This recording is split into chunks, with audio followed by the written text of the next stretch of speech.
السلام عليكم. لا تنسوا الاعجاب بالفيديو والاشتراك في القناة تشجيعا لنا لنستمر بنشر المزيد إن شاء الله.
الثقافه هذه خلاوها لنا الجدود تاعنا لي زامازيغ، وكما كتشوفوا انتم الديفيلي وهذا الشيء راه كيتقام علينا غالي بزاف.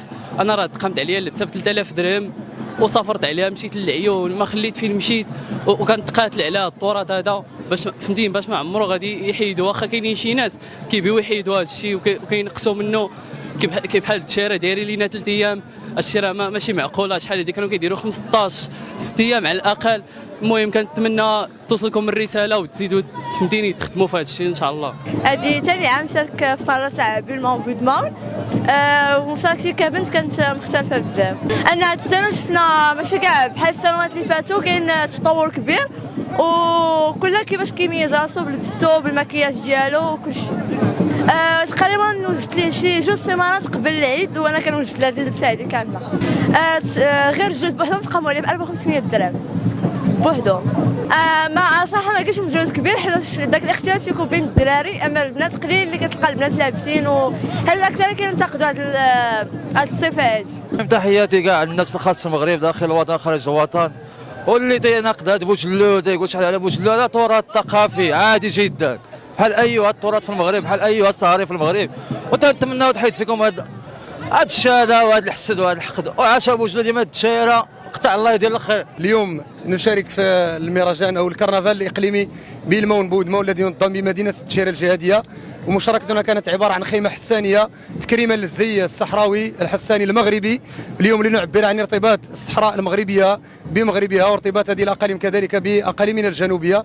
اليوم هذا التراث بيلمون بودمون نريده اليوم ان يكون عالميا، وقبل ذلك نريد أن يكون وطنيا. لذلك ارتأينا من خلال هذه التجربة أن ننقل تجربة بيلمون بودمون إلى مناطقنا العزيزة بالصحراء المغربية لنعبر عن ارتباط هذه الأقاليم بالمغرب.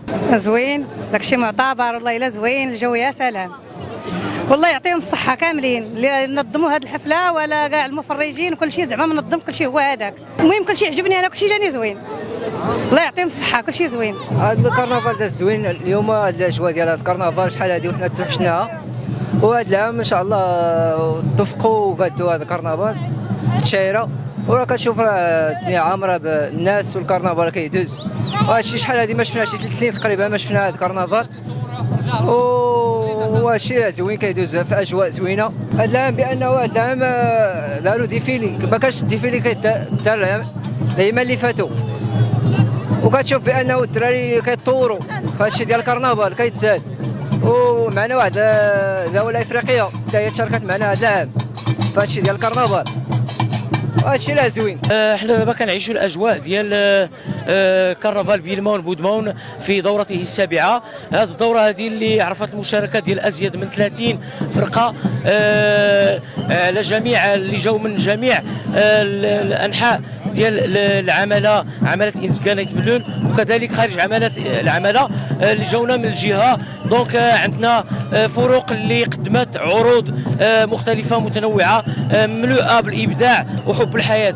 دونك احنا في الدوره السابعه نؤكد اصرارنا على ان هذا الكرنفال هذا او هذا المولود ان يوثق تراث انساني وطني وعالمي. فشكرا لجميع الزوار اللي جاوا من جميع جهات المملكه، وشكرا لجميع الناس اللي ساهموا في احياء هذا الموروث هذا اللي ما غاديش نتنازلوا عليه، اللي هو فضاء ابداع للشباب و